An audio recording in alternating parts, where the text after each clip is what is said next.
si le damos una hora. Hola, ¿cómo están? Hoy es 8 de junio de 2023, estamos reunidos en el grupo de Filosofía y Diferencia Sexual que formamos y que está radicado en la Facultad de Filosofía de la Universidad de Buenos Aires.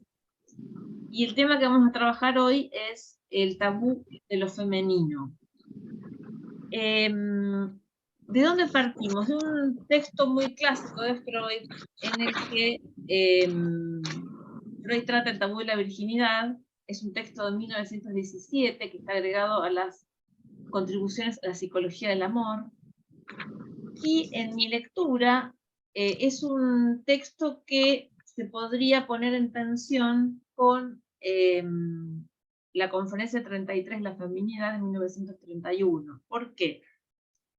Esta Conferencia 33, la feminidad de 1931, es el texto fundamental sobre el que se basa o se construye el feminismo de la diferencia sexual, que funda Lucille Garay en su tesis doctoral Speculum.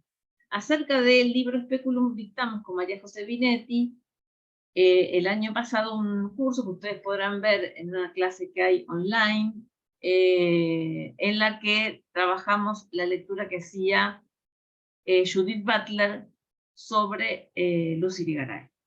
Bien, volviendo al feminismo de la diferencia, el feminismo de la diferencia nace en la discusión que Irigaray entabla con la teoría sexual femenina de Freud y de Lacan, de modo alusivo, y el texto central contra el que va Irigaray es la Conferencia 33, la feminidad, que hemos analizado exhaustivamente en aquel curso del año pasado. En esta propuesta de hoy, yo lo que planteo es que el tabú de la virginidad, un texto 14 años anterior a la Conferencia 33, Freud presenta otra lectura, en mi parecer, más clínica, hasta diría un poco más noble, respecto de por qué los hombres, los varones, sentirían un horror por lo femenino. Y eso lo hace indagando en el tabú de la virginidad, que es un elemento que viene de la antropología. En el texto, el tabú de la virginidad, que está en el tomo 11 de las obras completas de Freud, Amor Rortu, en la página 194 dice: toda vez que el primitivo ha erigido un tabú es porque teme un peligro, y no puede negarse que en todos esos preceptos de evitación se exterioriza un horror básico a la mujer. ¿Acaso se funde en que ella es diferente del varón, parece eternamente incomprensible y misteriosa, ajena y por eso hostil? El varón teme ser debilitado por la mujer, contagiarse de su femineidad y mostrarse luego incompetente. ¿Acaso el efecto adormecedor del coito, resolutorio de tensiones, sea arquetípico respecto de tales temores, y la percepción de la influencia que la mujer consigue sobre el hombre mediante el comercio sexual, la elevada consideración que así obtiene, quizá explique la difusión de esa angustia? Nada de esto ha caducado, sino que perdura entre nosotros. Este párrafo que acabo de leer, para mí tiene un valor interesante y que entra en tensión, es un Freud contra Freud, con el estilo del Freud de la Conferencia 33, que es 14 años posterior.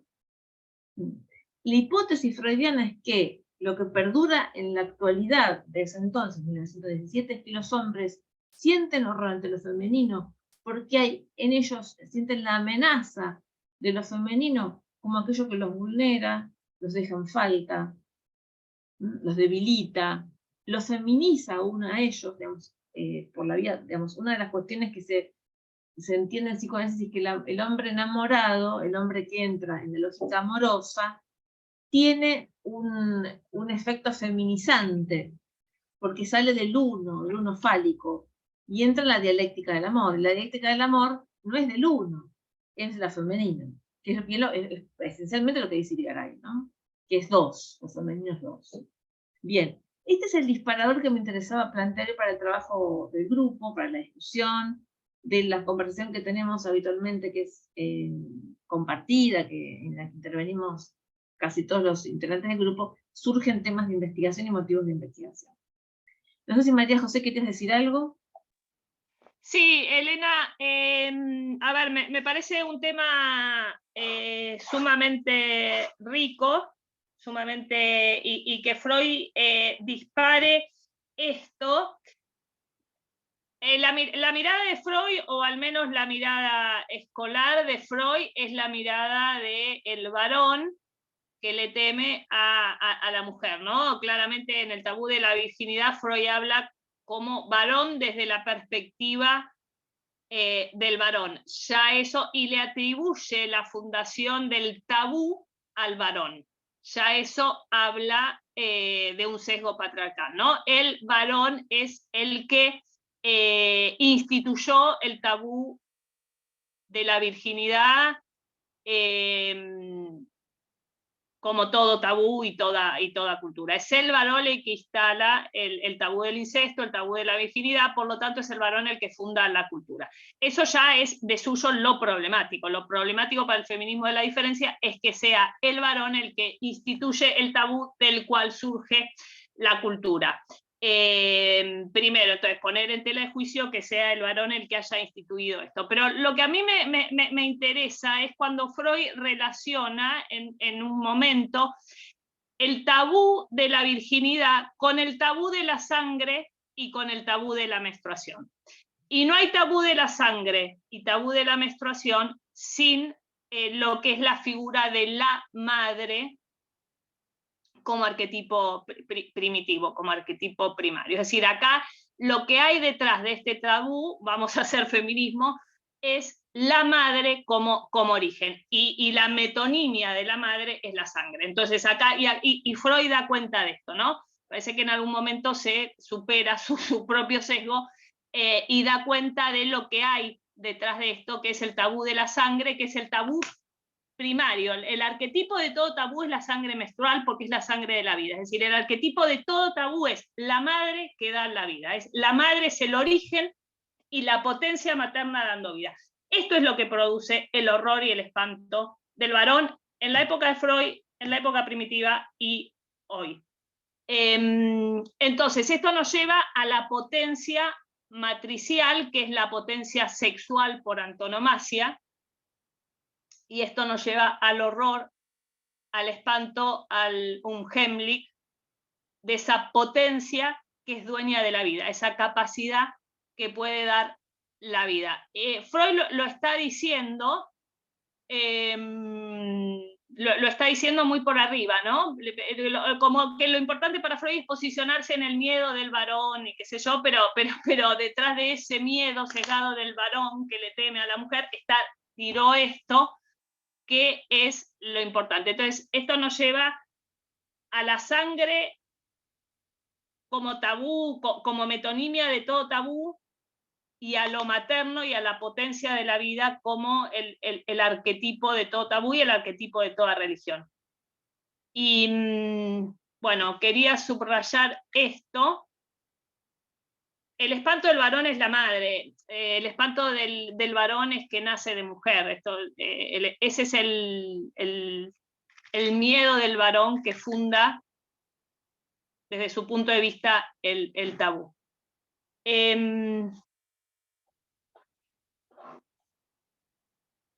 Y yo creo que hay un miedo todavía más originario, un siniestro mucho más originario en lo sexual, que es esa potencia que da vida, que es dueña también de la muerte. Y eso es lo sexual es inescindible de la muerte. Vida o muerte, vida y muerte penden de lo sexual. Entonces esa potencia de vida es indisociable de la potencia de la muerte. Eso es lo que termina de ver el Freud, el último Freud, y eso es lo que dijo todo el romanticismo, eso es lo que retoma Jung, y eso es lo que retoma Spielring a través de Jung. Pero Jung lo está tomando de las figuras matriciales, ¿no? De las madres matriciales, esas madres que son dueñas de la vida y que son dueñas de la muerte. Y esto es en definitiva lo que está detrás de este miedo a la feminidad, ese poder de vida y de muerte. Bueno, esto, y nos deslizamos hacia el tema de lo matricial, que lo venimos trabajando en muchas reuniones, y que lo manejamos en el grupo, y hay varios que pueden decir mucho respecto de este tema de lo matricial como lo originario que genera este tabú, este miedo. Pensaba ahí, José, en relación a lo que vos sostenías del tabú, el tabú del incesto.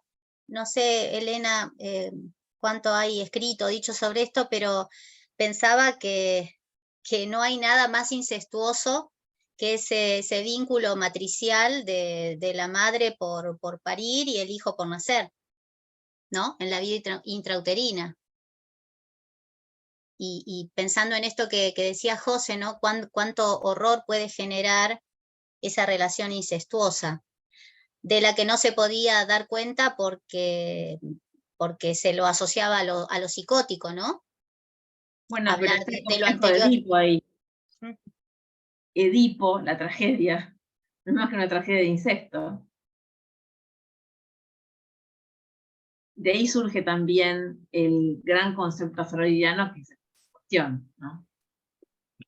El complejo de Edipo como concepto clínico, que no es un puro desvarío literario, no es una variación dramatúrgica.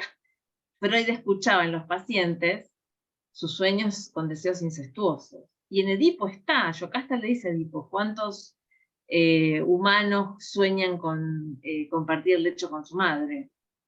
¿No? Lo dice Yocasta en la tragedia. Bueno, Freud se La cosa encuentra es que, con los claro, es una pacientes. fantasía, claro. Freud se encuentra esto en la clínica de los pacientes, y ahí es donde hace entrar a Sófocles, a la tragedia, y a Hamlet, a las dos obras de teatro, a las dos tragedias, hace entrar a cuenta de estos sueños, para ilustrar los sueños de sus pacientes, que eran contemporáneos de él. Y habla de los deseos incestuosos inconscientes reprimidos. Entonces el complejo de Edipo empieza a aparecer como un operador clínico en Freud, que va a organizar toda su teoría sexual. Porque la diferencia entre hombres y mujeres para Freud y su teoría sexual se constituye a raíz del complejo de Edipo. ¿Qué es lo que Irigaray le va a cuestionar en Speculum? Y más tarde, ¿no? Le cuestiona la lógica edípica que Freud establece, las diferencias, ¿no? Por esto de que en la mujer la castración es anterior al complejo de Edipo y en el varón es al revés. Al déficit de la mujer por no tener pene. Eso es contra lo que Irigaray se revuelve. Y que está escrito en Speculum, que después continúa, ¿no? ¿Cómo puede ser que la mujer sea una deficitaria por no tener pene?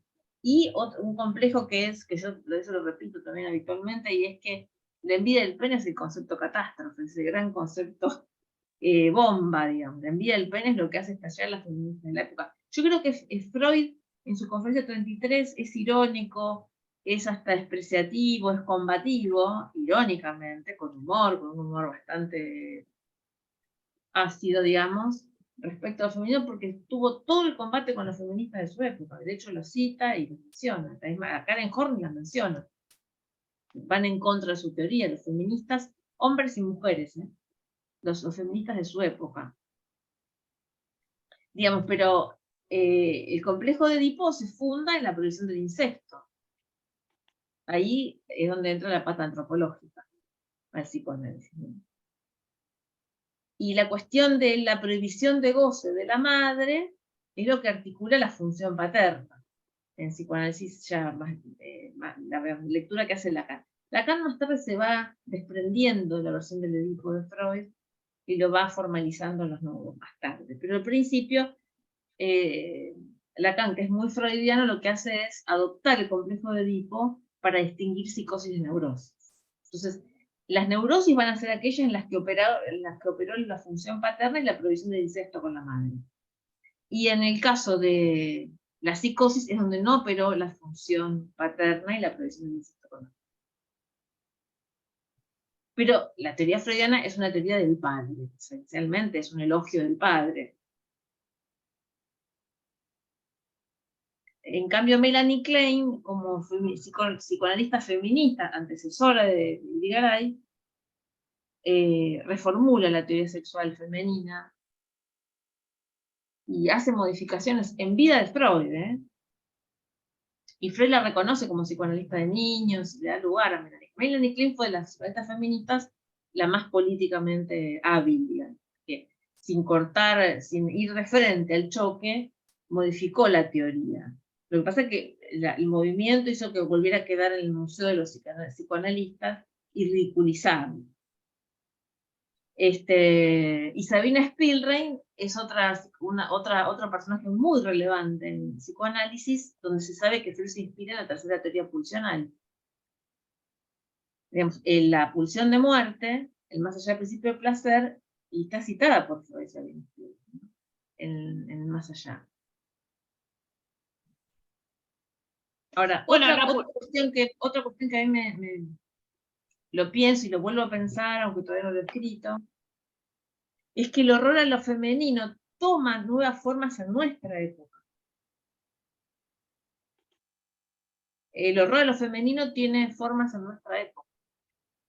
Con todo lo que está pasando, y se trabaja también en este grupo de estudio acerca de las nuevas versiones de cómo se engendran los humanos, ¿no? Todas las variaciones, las cuestiones de artificio que surgen con las variaciones, bueno, lo que se ha trabajado en este grupo sobre el alquiler de vientres, ¿no?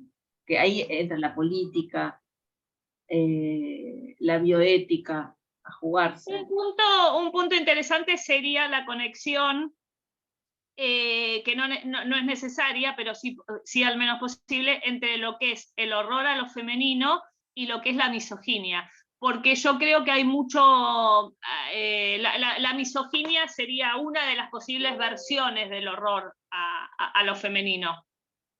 Sí, de eso estoy convencida, que es una de las posibles expresiones del horror y la respuesta por el odio.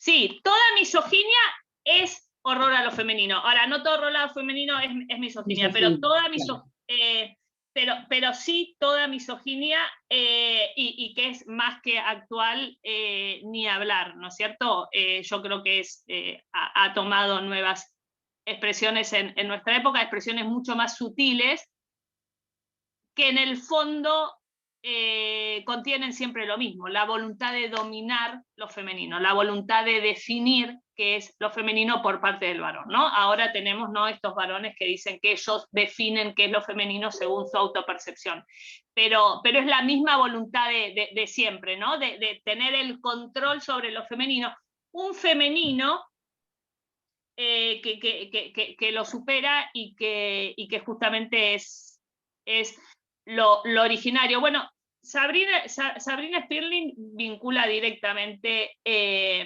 la pulsión de muerte con el arquetipo materno freudiano, en el sentido de ese todo que diluye toda diferencia.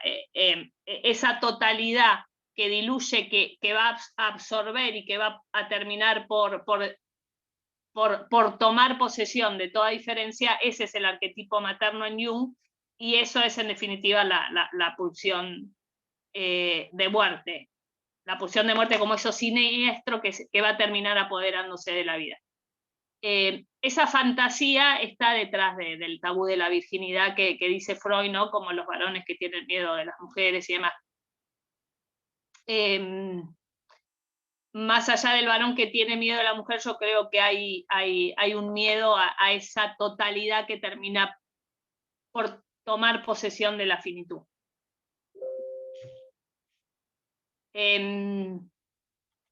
Y frente a eso, ¿no?, es la persistente necesidad de control sobre eso, que se expresa, ¿no?, en estas actitudes, en la misoginia de siempre, distintas tomas de posesión sobre lo femenino, y distintas formas de borramiento de lo materno.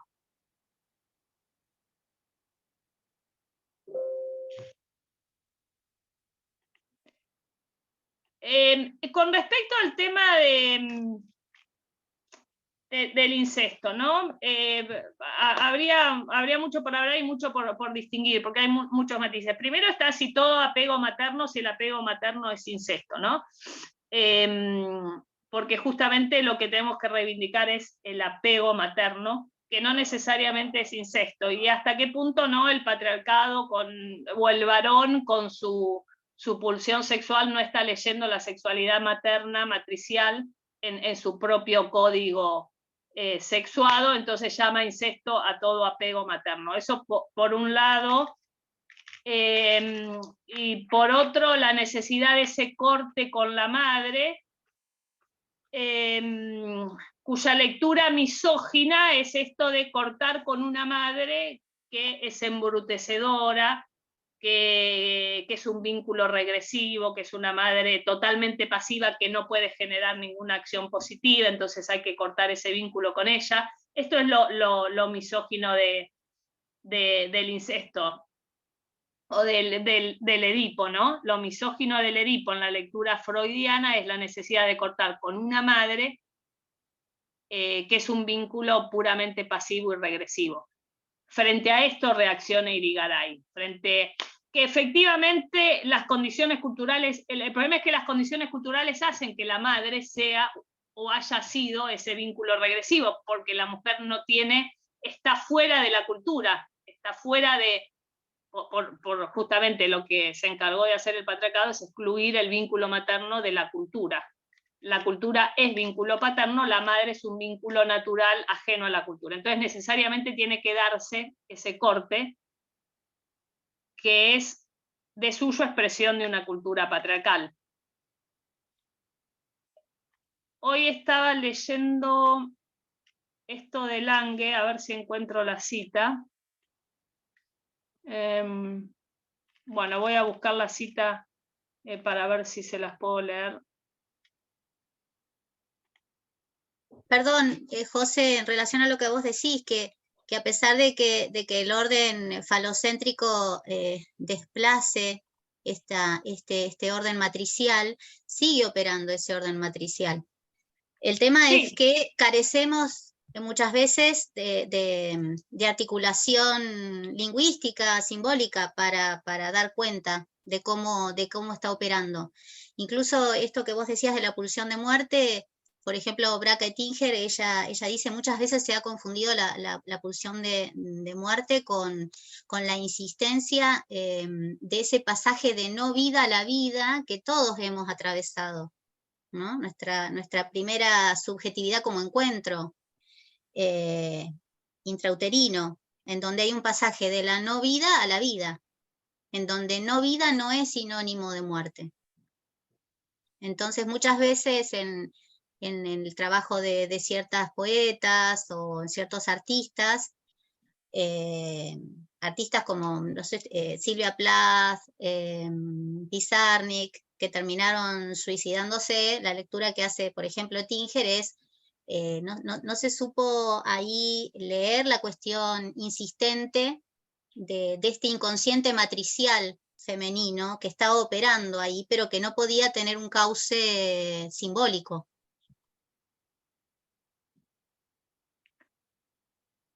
Sí, ahí está el tema de, claro. Entonces la cuestión de la psiquiatría y de las, digamos, de la nosología psiquiátrica, digamos, el empuje a lo femenino que se presenta en la esquizofrenia, el caso Schreber, que es el caso más famoso de un esquizofrénico que Freud analiza en las memorias de un enfermo nervioso. O sea, Schreber escribe su delirio en unas memorias que Freud analiza. Son memorias que están censuradas por la familia de Schreber. Y se encuentra con que el delirio schreberiano es el delirio de ser la mujer de Dios. A eso se le llama empuje a la mujer. ¿No? O sea, el delirio del esquizofrénico suele llevarlo a un delirio de ser mujer, un empuje a lo femenino.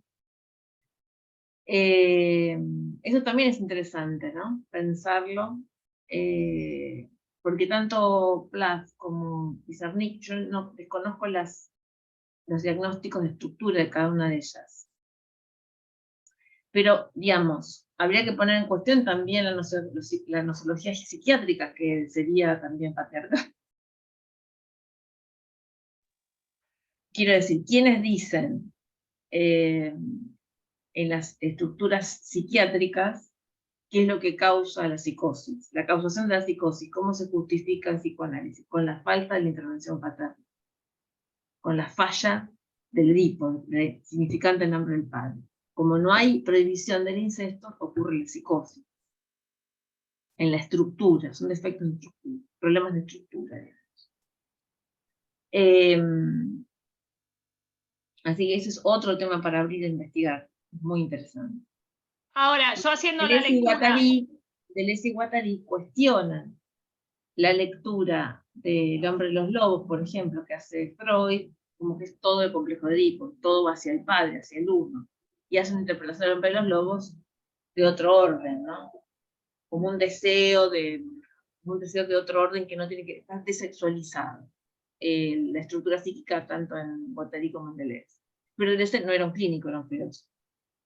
Hay otra cuestión que es interesante, hablando de la falta de simbólico de las mujeres, o de cómo lo femenino es descartado por el patriarcado, en un tema que yo traté en un curso que dicté, que se llama el goce femenino según las mujeres. No sé si recién comentaba María José, creo que fue ella la que decía cómo puede ser que los hombres hablen de un goce que desconocen porque no lo tienen en el cuerpo, digamos, son cuerpos distintos, cuerpo de hombre, cuerpo de mujer, que es lo que entiende también Irigaray. Bueno, hay una psicoanalista que no era feminista oficialmente, pero que fue leída por las mujeres, que fue François Dolto. Y tiene un artículo que se llama El orgasmo femenino, donde François Dolto dice que el orgasmo de las mujeres es un orgasmo de órgano. Y habla de 4 tipos de orgasmo. Ese texto ese texto de François Dolto, que era colega de Lacan y era amiga de Lacan, fue desconocido por su época, no se lo tuvo en cuenta. Y era una psicoanalista muy, muy importante. Psicoanalista de niños, psicoanalista de adultos, de niñas sobre todo, los aportes ya fueron muy relevantes. Y cuando François Dolto habla del orgasmo femenino, como mujer y psicoanalista lo hace, es una médica, psiquiatra, psicoanalista, que habla del orgasmo femenino y habla de 4 tipos de orgasmo. Y dice que el orgasmo es de órgano. O sea, hay orgasmo femenino en el cuerpo de las mujeres, son 4 tipos de orgasmo. Eso no es tenido en cuenta por sus colegas ni sus colegas hombres, digamos. Y Lacan sigue sosteniendo que el goce femenino puede ser en los varones, cosa que es muy extraña. Hay un goce femenino en los varones.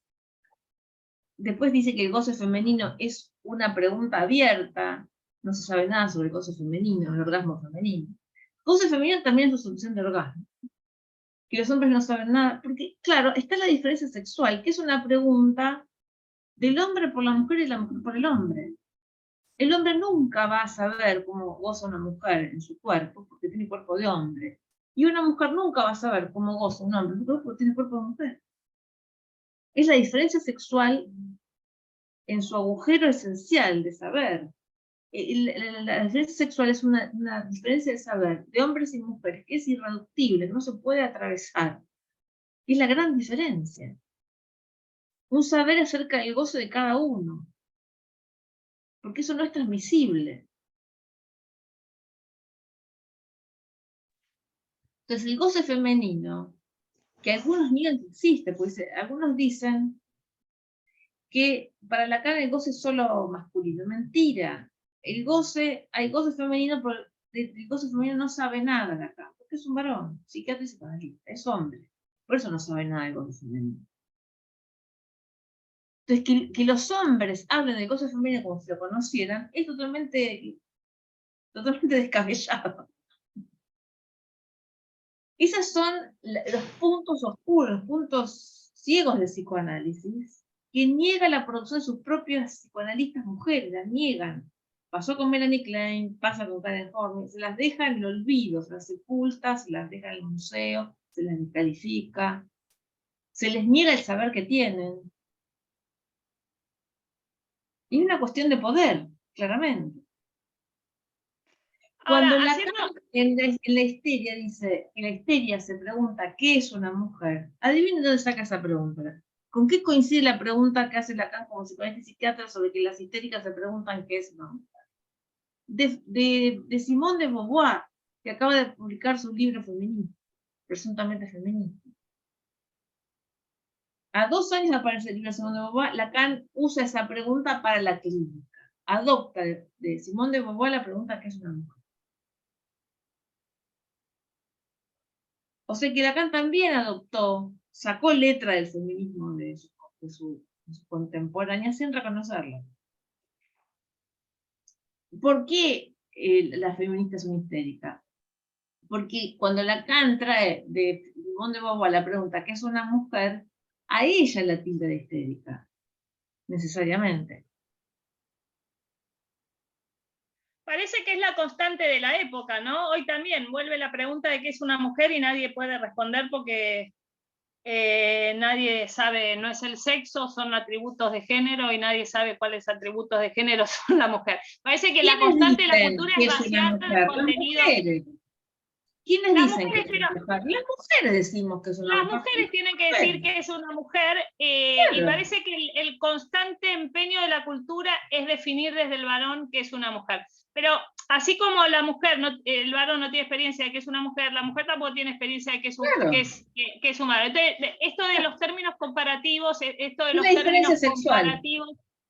Sí, pero una diferencia sexual que no va por el lado de términos comparativos. Si vamos a medir la diferencia sexual por términos comparativos del varón con la mujer, lo castrado, lo no castrado, lo pasivo, lo activo, volvemos a la trampa del patriarcado. Hay que definir a cada sexo por su propia potencia, sin términos comparativos. Y acá, hablando de términos comparativos, hay una constante en toda la historia de la filosofía hasta hoy, en que lo femenino es lo infinito y lo masculino es lo determinado, es la finitud.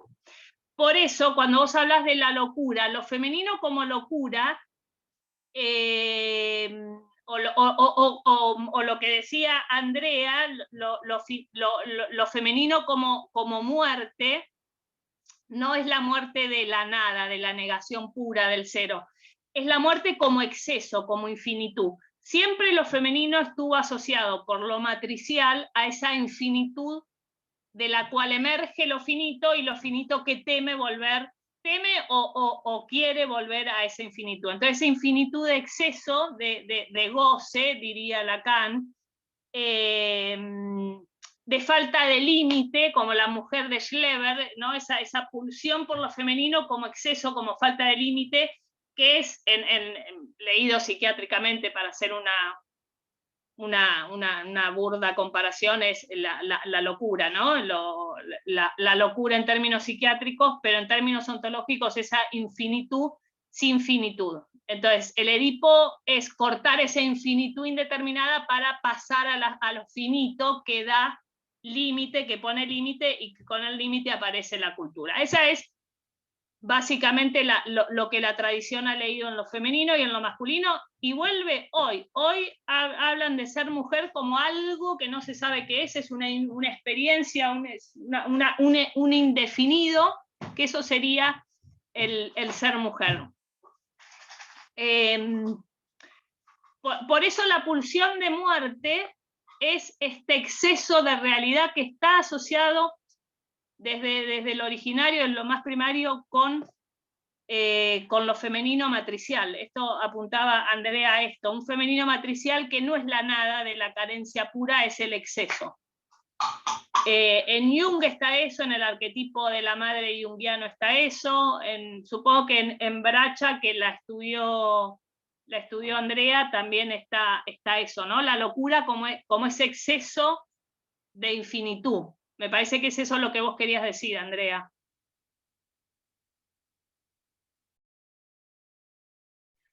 Y que además deja trazas susceptibles de ser resintonizadas, y deja trazas en todo hijo nacido de mujer.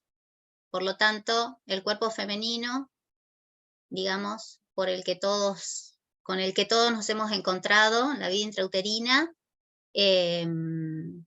deja trazas materiales, deja trazas afectivas, deja trazas. Por eso pensaba quizá, Elena, estas teorías que quizá rastrean lo femenino también en los varones, digamos, en tanto hijos nacidos de mujer, todos nacidos de mujer, trazas de esa vida intrauterina quedan. Por eso no todo está perdido, sino que está, dice Braca, suspendido. Y aparece eso femenino matricial siempre como un anhelo, ¿no? Ese anhelo de resintonizar el encuentro, los encuentros.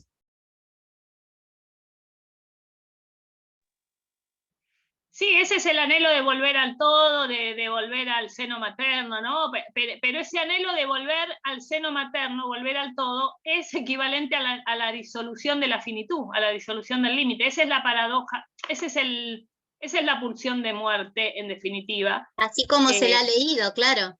Se la ha leído así, cuando en realidad...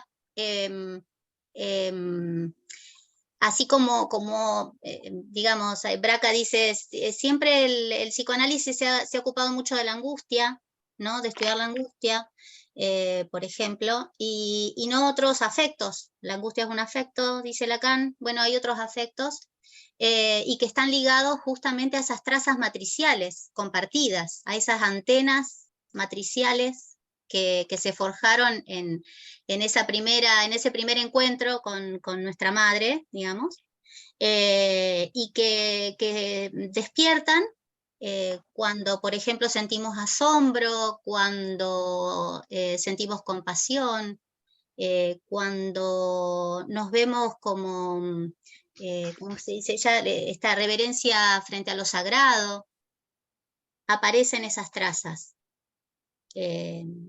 O sea, no necesariamente esta lectura, ¿no? de la disolución, como vos decías, ¿no? José, que en general se lo lee así, ¿no? Lo femenino matricial ligado a eso, a ese anhelo de disolución. No, es ese anhelo de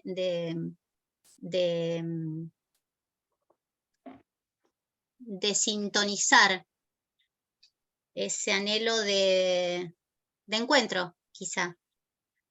Ya Sí, que no solamente... Hay un concepto que Lacan inventa en el 71 que se llama la langue, que es un inconsciente multívoco, distinto del freudiano, más primitivo que el freudiano, que tanto Joan Kopiek como Diana Rabinovich correlacionaron con lo femenino en Lacan. O sea, Lacan inventó un inconsciente más primitivo que el freudiano, que son los que vos llamás trazas, son marcas SS1, una multiplicidad de SS1, lo que vos llamás trazas probablemente, que son lo que queda escrito, lo escuchado y oído por el niño, el sujeto. Y hace la multivocidad del inconsciente. Como es multívoco, no es masculino. Entonces, Joan Kopiek y primero Diana Rabinovich en el 86 y después Joan Kopiek en el 91, ambas correlacionan sin citarse mutuamente, eso quiero decir, Joan Kopiek no cita a Rabinovich, pero llegan a la misma conjetura, de que ese inconsciente lacaniano, más primitivo que el que inventó Freud, es homólogo a lo que Lacan llama la mujer tachada o lo femenino, el no todo. El no todo es la versión femenina de Lacan, la versión femenina de Lacan, según formaliza la organización genital sexual adulta en Freud. O sea, lo femenino en Lacan también, o sea, ese inconsciente primitivo que se llama la langue, es de algún modo femenino. Y la lengua lacaniana sería quizá la lengua materna de Rosichner, cuando él habla de la lengua materna, ¿no? En donde significado y significante aún no se habían separado, etcétera, etcétera, donde, sí. Que es Lacan anterior. Escribe todo junto, la langue todo junto. La langue, la lengua. En noviembre del 71. Y a partir de ahí sale de la lógica significante que es falocéntrica. Ah. Perdón, y que está, está esa lengua materna, está asociada a ver, no sé cómo si voy a ser clara, no sé si lo tengo claro, pero está asociado no a los objetos fálicos perdidos, ¿no? No, la mirada, el pene, las heces, no. A incluso ver, el los pecho, sino que objetos, está ligado al... la mirada, la voz, los 4 objetos A no son fálicos, son objetos A.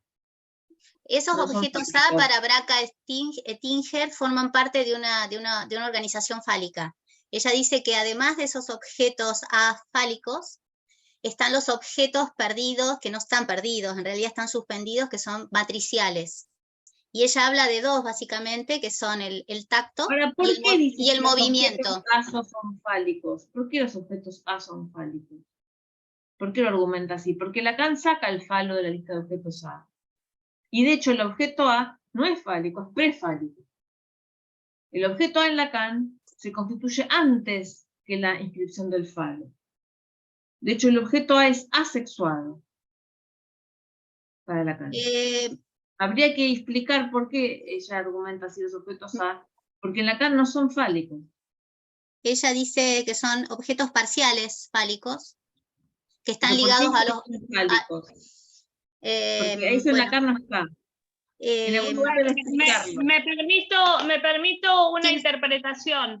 A ver. Es fálico porque pone sujeto-objeto como dos polos en sentido dualista.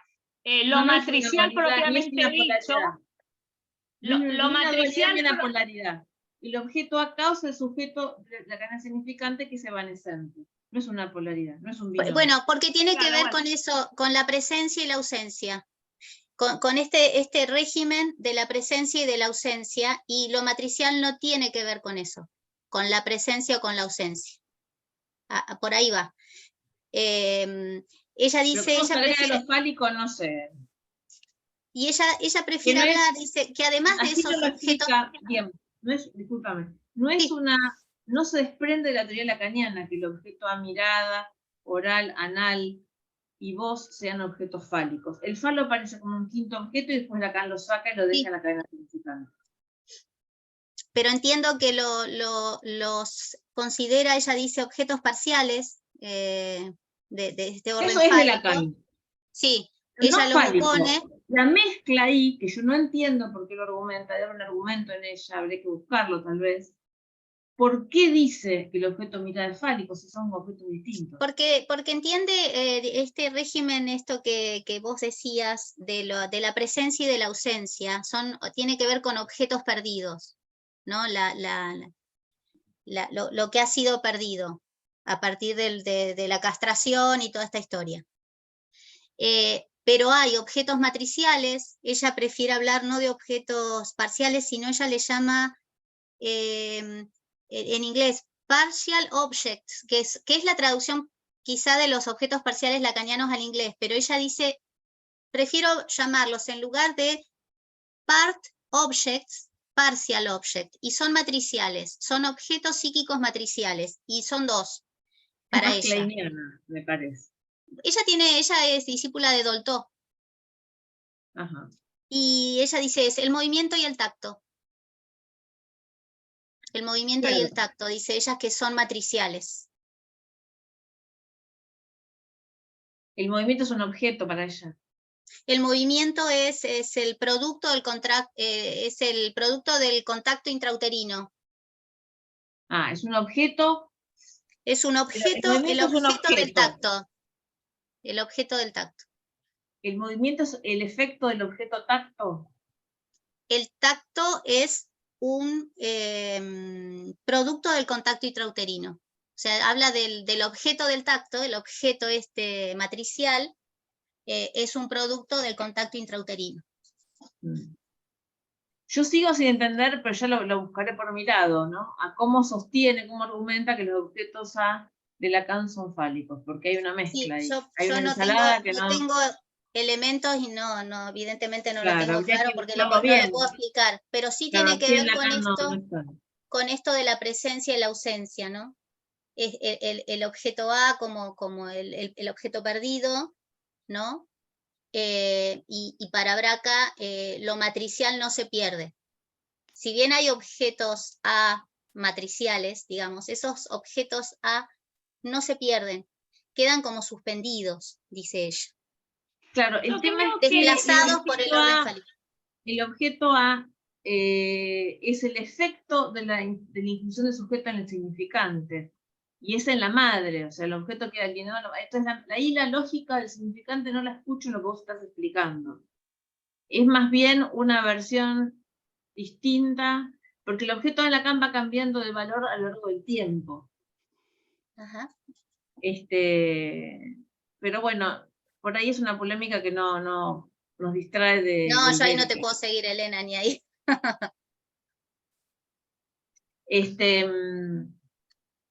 Yo creo que Bien. claramente está pensando la relacionalidad previa a toda separación, por eso lo de ausencia-presencia. Está pensando la díada en términos, está pensando en términos de díada que precede a toda falta, a toda carencia, a todo objeto, a todo sujeto. Está pensando la estructura diádica de lo real. Pensando la estructura diádica en sentido literal de estructura diádica, es decir, está pensando la díada, la relación, previo a toda... La alienación. No, la díada, el sentido relacional del ser. La díada como estructura previa a la separación. Por eso lo de objeto perdido o no perdido, lo de faltas, entiendo que está... El objeto perdido o el objeto A, en un momento de Lacan, el objeto A se produce en la separación luego de la alienación madre-hijo. Lo que ocurre es que para Braca-Ettinger justamente no niega la subjetividad como separación, pero postula la subjetividad como encuentro, que es justamente la subjetividad matricial, ¿no? Que es anterior a cualquier separación. Claro, Y para a que haya cualquier encuentro pérdida. tiene que haber una relación constitutiva.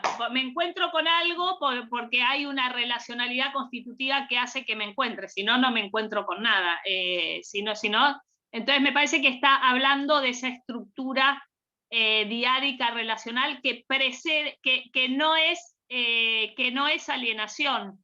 Alienación no sé en qué sentido dice Lacan alienación, pero que es lo constitutivo En la relación de matricial. objeto. La madre con su objeto, que es el hijo. Claro, pero no es objeto. Acá no hay objeto, acá. claro. Acá hay sujetos parciales diádica. en la vida, claro, en la vida intrauterina hay sujetos parciales que se relacionan entre sí, digamos. A mí me parece que es muy kleiniano el modelo. Es muy kleiniano. Ahora, no sé si Natalia quería hacer una pregunta, había una mano levantada. Creo que Natalia era, ¿no? A ver, me voy a fijar el chat. Sí, era Natalia.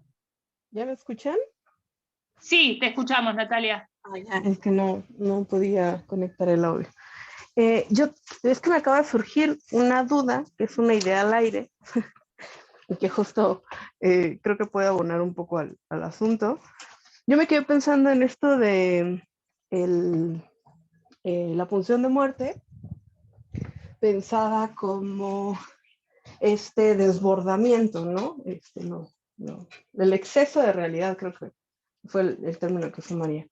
Y entonces, retomando esto de que quizás estaban hablando del punto en el que no hay todavía diferencia sexual, que eso también es una pregunta que no sé cómo responderme, si es que hay algún punto en el que no existe la diferencia sexual de los individuos. No sé, me da muchas vueltas la cabeza con esa pregunta, pero si es que podemos pensar la diferencia sexual, la pulsión de muerte a partir de la diferencia sexual, entonces creo que yo no estaría de acuerdo en decir que es igual, así como el gozo, no creo que tampoco la pulsión de muerte sea igual para ambos, ¿no? Creo que más bien yo la reinterpretaría como que la pulsión de muerte para las mujeres es esta incapacidad de la que habla Irigaray también, ¿no? De la que habla de la diferencia al en esta falta de poder darle sentido a todo aquello que nos sobra y que no tiene una estructura, ¿no? El no poder nombrarnos, no poder estructurarnos, y que viene a darlo pues el orden simbólico de la madre. Y en el caso de los varones, yo pensaría que no es un exceso, sino que es una falta. La pulsión de muerte es que no saben qué hacer con todo lo que les sobró y que no van a poder significar, porque así como no pueden entender el deseo femenino, tampoco van a poder entender el orden simbólico de la madre y no van a poder ponerle un lugar a ello. Esa sería mi interpretación, pero no sé qué tan errada estoy.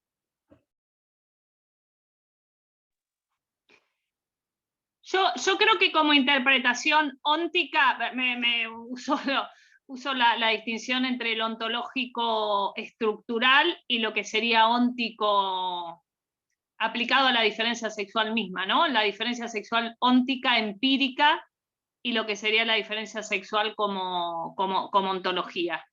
En el plano óntico, sí, podría ser. Ahí en el plano óntico, empírico, experiencial, sí, bueno, creo que ahí hay que hacer más clínica o más experiencia directa, pero desde el punto de vista ontológico, no hay más allá de la diferencia. La ontología de la diferencia sexual es justamente que la diferencia es lo primero. Y la diferencia como primero significa el continuo reponer la finitud a partir de un trasfondo de infinitud. Ahí es donde se juega, porque es el continuo recuperarse lo finito a partir de una posibilidad, de una indeterminación, es decir, es el continuo estarse poniendo como algo naciendo de esa posibilidad de regeneración continua. Eso es la diferencia como creación y la diferencia sexual como eso, ¿no? Como diferir, como diferencia. Como repetición, en términos, si quieren, kierkegaardianos. No sé si me explico. Y ahí sí volvemos al tema de la pulsión de muerte como el exceso y de poner el límite en ese continuo exceso de infinitud, donde la diferencia se juega en que coexistan finito e infinito, en que los dos coexistan. Yo haría primero esa lectura ontológica y después la lectura óntica, donde ahí sí ya entran en juego otras variables. Me parece válida tu lectura, Natalia, quiero decir. Sí, es válido.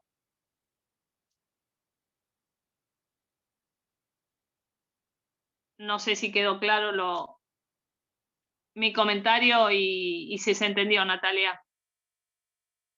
Sí, claro, o sea, en realidad yo lo estaba soltando al aire, ¿no? A ver qué pasaba. Habrá que seguir pensándolo.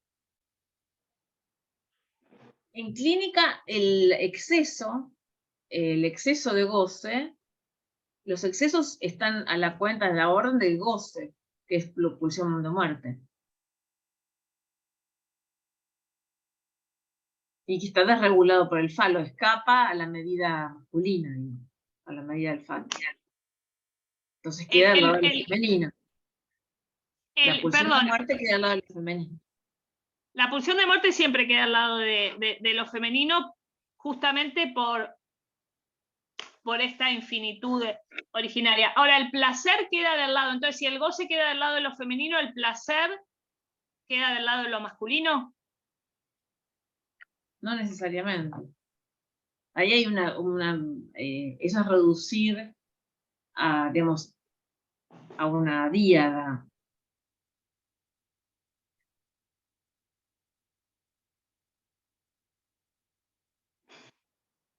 Sí, No.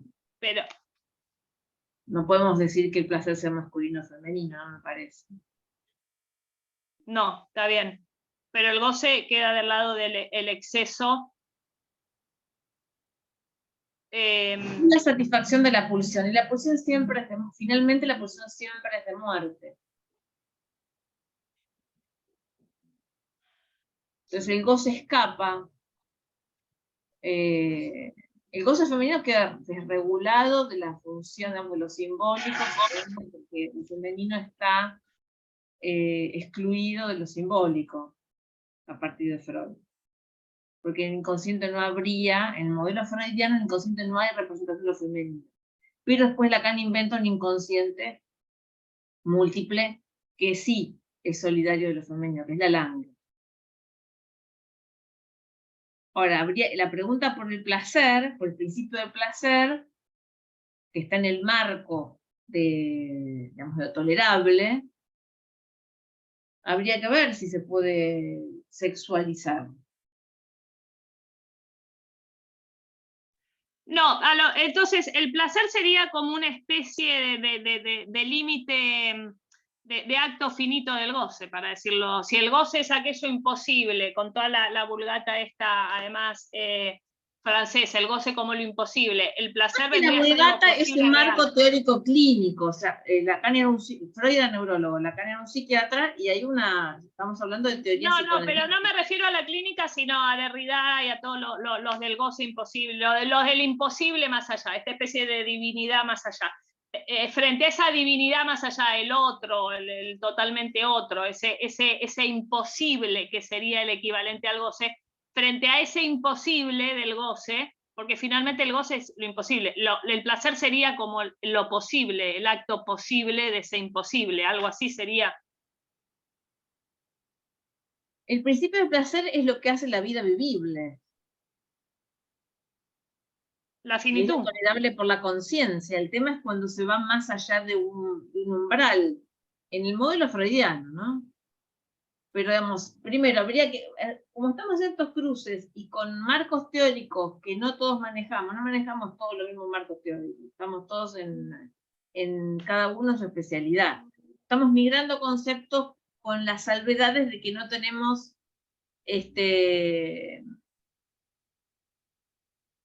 dice Daniel, ¿podrías ampliar la díada primal que no es dualismo, María José?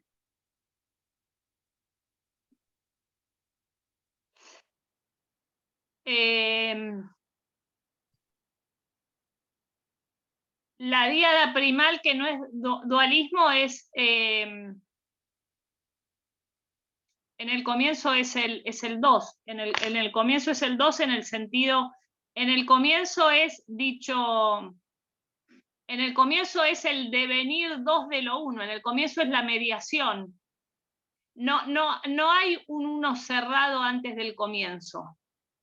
El comienzo es comienzo cuando hay desdoblamiento, cuando el 1 es 2, o mejor dicho, el 1 nunca es 2, el 2 siempre es 3. La díada, lo que hace que el 2 no sea dualismo, sino dualidad, es que es 3. Uno y otro nunca son 2, sino 3. Pero para que sean 3 tiene que haber una estructura relacional que sea lo primero. Por eso no hay objeto antes del sujeto, ni hay una estructura de desdoblamiento donde lo que hay es un 3. Se podría hablar, sí, de una díada que es un 3, digamos, son 2 relacionados. No sé si me explico. Sí, es verdad que estamos mirando campos epistemológicos distintos, sí, pero yo creo que en una misma estructura, porque eso es lo interesante. En definitiva, estamos en una misma estructura de pensamiento, porque lo femenino y lo masculino yo veo que se ha pensado siempre más o menos igual. Lo femenino como esa infinitud, lo masculino como lo que pone al límite, y siempre fue así, desde antes de la tabla de los opuestos pitagóricos. Cuando aparece la tabla de los opuestos pitagóricos, lo femenino es lo indeterminado, lo masculino es lo determinante. No salimos de eso. Y la tabla pitagórica toma toda una tradición anterior. No salió el pensamiento de eso. Y hoy hay mucha voluntad de goce, mucha voluntad de ser esa infinitud, ¿no? Sobre todo en determinadas ideologías que no resisten el límite que impone la realidad. Con lo cual yo lo que veo es que estamos girando en una misma conceptualización. Y una conceptualización ontológica que habla justamente de que lo real, la ontología siempre fue sexuada. Al menos ese es el mensaje o lo que estamos analizando en este grupo y por qué es así. Que filosofía y sexualidad tienen un sentido constitutivo. Bueno, son las 5. ¿Qué les parece? Seguimos la próxima. Seguimos la próxima con este tema. Saludos a nuestra audiencia, a nuestros televidentes. Gracias, nos vemos. Hasta la próxima.